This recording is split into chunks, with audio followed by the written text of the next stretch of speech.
términos cuantitativos se expresa hasta en cifras. Jean-Pierre Antelo Dagdú es un joven profesional cruceño. Jean-Pierre Antelo Dagdú posteó, él es gerente general de Mersur, presidente de ICC Bolivia. ICC es la Cámara de Comercio Internacional de París, es experto en logística, en aduana y facilitación. Y bueno, él tiene mucha ya experiencia con el tema de comercio exterior, está ahí lidiando con todo lo que es el contrabando, y él posteó: corrupción, causa de atraso y pobreza que debe ser combatida. El último informe sobre corrupción en América Latina, publicado por el BID, dice que la corrupción le cuesta 220 mil millones de dólares anuales. Cada año 220 mil millones de dólares. Estamos hablando de 5 veces o un poco más el PIB de Bolivia. Esta cifra con la que los analistas aseguran ya se podría haber solucionado la pobreza extrema en Latinoamérica.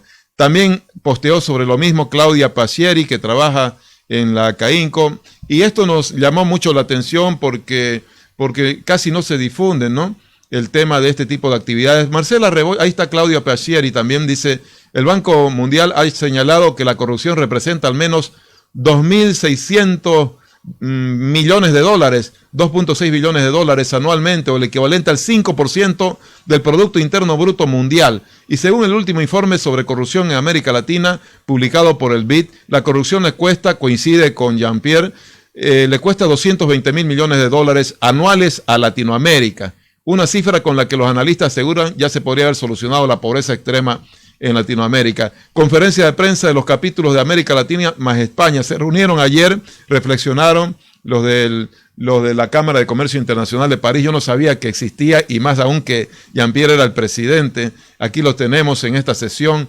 Empresarios de Iberoamérica exhortan a promover la integridad y poner un alto a la corrupción, dice el titular, y vemos ahí la rueda de prensa conjunta que fue ayer. Jean-Pierre está con nosotros. Gracias, Jean-Pierre, por atendernos. Cuéntenos, por favor, y qué buena oportunidad la de hoy para comentarnos lo que ha significado este encuentro entre ustedes, que son empresarios y que han cuantificado en función a informes del Banco Mundial, del BID, lo que implica de daño, lo que provoca la corrupción en nuestros países. 220 mil millones de dólares en América Latina al año. ¿Qué significa esto, Jean-Pierre? En Bolivia, ¿cuánto se calcula que puede ser el daño? Coméntenos, por favor.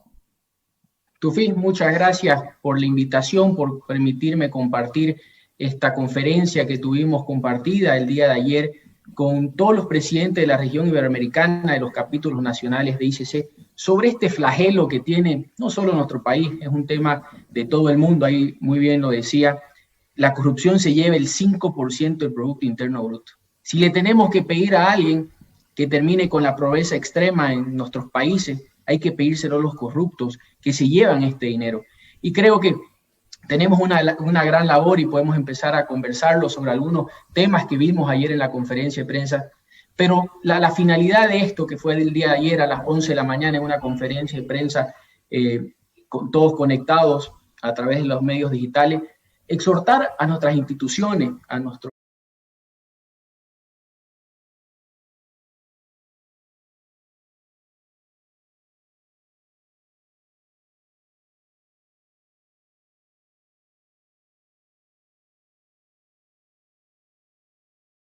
estados, a promover la integridad en nuestros países. Lo decía muy bien, la integridad tiene un eje transversal en todo lo que hacemos, en la política, en nuestros negocios, en nuestras casas, para poner de una vez por todas un alto a la corrupción. Ya venimos de un año totalmente golpeado por la pandemia, donde se han cerrado empresas, se ha cerrado trabajo, y todavía tenemos que lidiar con los corruptos que se llevan el trabajo del día a día. La verdadera riqueza está en manos de un montón de economía, de contrabando, de falsificación, de soborno, que no entran y no generan trabajo, que no generan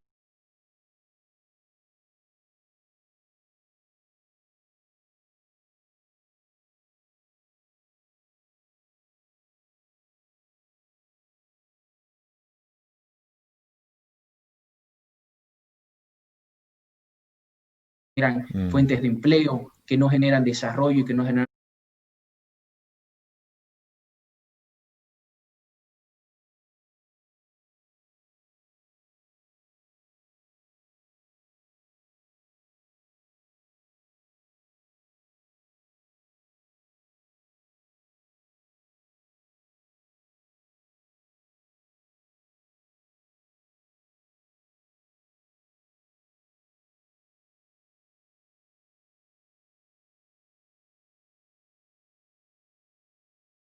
progreso para nuestro país. En esta especie de reunión conjunta que han tenido, Jean-Pierre, ¿cuál es el problema común en el mismo campo de la corrupción? ¿Dónde es donde más se ve? ¿En la función pública? ¿En el comercio internacional? ¿En qué ámbito? ¿Qué han podido establecer como problemática común de nuestros países? Usted decía que la corrupción es global y ahí está el cálculo de las cifras. No sé qué país se habrá librado de la corrupción, lo que no debe ser tampoco un consuelo para nosotros, porque estamos, creo, entre los últimos países en los peldaños. Justamente un informe de Transparencia Internacional: en América Latina en los últimos 4 años no ha habido ningún avance sobre la lucha contra la corrupción. La pandemia obviamente ha puesto en evidencia, hemos visto que mucha gente ha visto la oportunidad de lucrar con la salud, de lucrar con productos falsificados de barbijo. Y dentro de esta encuesta y dentro de este análisis, ICC París aglutina más de 45 millones de empresas y es la única institución en el sector privado que tiene un asiento de observador en Naciones Unidas. Se pudo ver un eje principal: las contrataciones con el Estado, las compraventas internacionales y el contrabando, que genera una pérdida para el Estado y para la generación y el fomento del trabajo, ¿no?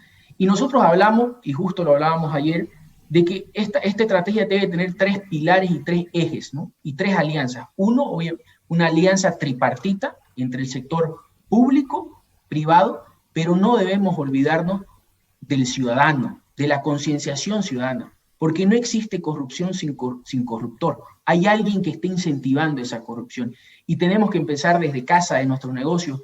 Desde ICC fomentamos la debida diligencia con nuestros proveedores y empezar a aumentar las cláusulas anticorrupción en nuestros contratos que hacemos con nuestros proveedores, que hacemos con el Estado y que hacemos con transacciones internacionales, para reducir y poder combatir este tema del contrabando y de la corrupción. El tema de la responsabilidad, usted lo ha dicho, no solamente pública, sino también de los ciudadanos, desde los detalles pequeños, ¿no?, de cómo sacar un carnet de identidad, un brevet y lo demás, hasta lo más grande, los contratos con el Estado. Desde el sector privado también su responsabilidad, a veces en el tema de los sobornos. Ya hemos visto caer presidentes en Perú, en todo el famoso caso Odebrecht, que implicó a empresarios de Brasil, y cayendo presidentes en seguidilla. En ese sentido hay que reflexionar también, básicamente en el sector privado, Jean-Pierre, como ustedes lo están haciendo. No sé si ustedes han podido calcular también el daño en Bolivia cuantitativamente, de cuánto puede representar lo que se fuga por la corrupción en nuestro país. Podríamos replicar el mismo número del tema del 5% del PIB de Bolivia, ¿no?, que podría equivaler, pero podemos también poner como ejemplo, porque cuando hablamos de corrupción pensamos en el Estado, pero no pensamos como individuos que también somos parte. Cuando compro un producto de contrabando, voy a incentivo a ese negocio ilícito, a ese dinero que sale, que va a tráfico y trata de personas, que va al delito organizado, que no genera riqueza, que no genera trabajo. Y el contrabando, en una última actualización, estamos trabajando por actualizar las cifras, y lo podemos ver como un mecanismo de corrupción, estamos hablando de entre 2.000 y 2.300 millones de dólares que se lleva el contrabando. A eso sumémosle todos los otros actos de corrupción. Es un número, como decíamos. Si queremos pelear, si queremos generar desarrollo, competitividad como país, empecemos por algo que podemos solucionar, que es dándole transparencia a nuestras taxaciones, transparencia a nuestras operaciones que tenemos con el Estado, que tenemos como privado, para poder tener un mejor país para todos. La plata de los corruptos no la vemos. Mire, usted está mencionando 2.000 millones de dólares más o menos en el tema del contrabando, y si hablamos del 5% del PIB, estamos hablando de aproximadamente, en el caso boliviano, otros 2.000 millones de dólares por ahí, diríamos, ¿no? Hablamos de 5.000, 6.000 millones más el narcotráfico. Con ese dinero realmente podríamos estar por lo menos saliendo adelante de esta pobreza. Ahora, la pobreza muchas veces se la vincula con precisamente corrupción, es decir, hay quienes justifican, bueno, yo compro de contrabando porque soy pobre y no puedo acceder a otros productos, me salen más baratos. Como que hay un círculo vicioso ahí, Jean-Pierre. Sí, obviamente es un tema social complejo, de cultura que tenemos, ¿no? Que tenemos que ir cambiando, que tenemos que mejorar la educación. Es parte de este programa de las Naciones Unidas para poder generar una conciencia. pero cuando yo compro algo barato de contrabando, estoy comiendo pan para tener hambre mañana. Esa es la solución. Estoy deshaciendo mi industria. Estamos viendo hoy en día, a fin de año, el contrabando cómo se ha incrementado. El que planta la uva, el que produce el vino, el que produce papa, cebolla, va a perder su industria. Y vamos a empezar con una moneda que obviamente incentiva a que vayan y compren ilícitos. Se fuguen las divisas afuera. Estamos haciendo ricos a otros países cuando el día de mañana no vamos a tener una industria, un país para dejarle a nuestros hijos. Es comer hoy para tener hambre mañana. Muy bien, me quedo con esa frase, ese titular, Jean-Pierre. Comprar al contrabando es tener pan hoy día para ser pobres mañana. Le quiero agradecer, vamos a seguir más adelante conversando en algún otro momento. Jean-Pierre, le agradezco por su intervención hoy en el programa. Gracias, Tufi, por la invitación y sin lugar a dudas los medios tenemos un rol importante para poder difundir la lucha contra la corrupción. Muchas gracias, espero estar pronto con ustedes. Gracias a usted. Jean-Pierre Antelo, presidente de la Cámara de Comercio Internacional de París. Ayer reflexionaron de manera global sobre este tema varios empresarios del mundo y fue bueno haberlo tenido y haber mencionado estos datos. Al retornar seguiremos hablando de